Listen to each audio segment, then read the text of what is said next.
Dr. Kenny Anthony's address was delivered on schedule. The opposition leader says the time has come to restore decency in government. Dr. Anthony says he will write to Prime Minister Stephenson King to request a satisfactory plan to fix what he describes as the mess the country has fallen into. He says if the Prime Minister fails to respond, his government will face a massive display of public discontent. We are serving notice that the St. Lucia Labour Party will not allow the concerns of the people of St. Lucia to go unheeded and be treated with scorn.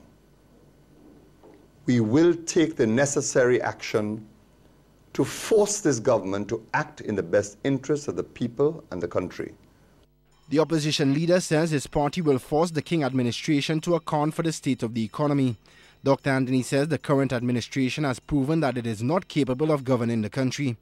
He says the United Workers' Party remains in government solely to fulfill the selfish desires of some individuals.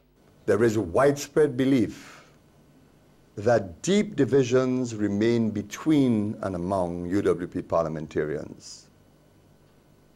They may have come together like a band of brothers, but that is solely for the sake of political survival.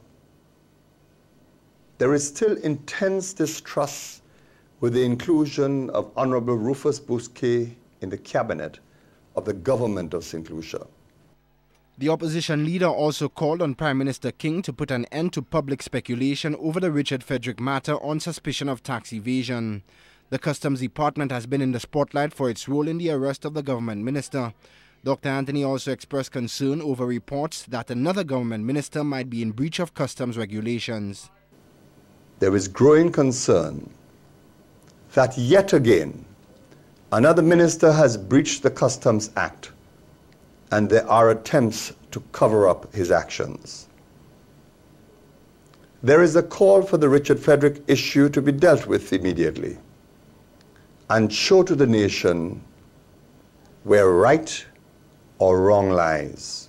If the little person on the street can be made to pay for his crime, so can government ministers who break the law.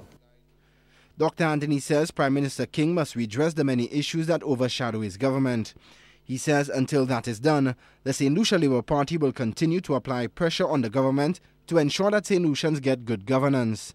Shannon LeBon, HTS News, Channel 4.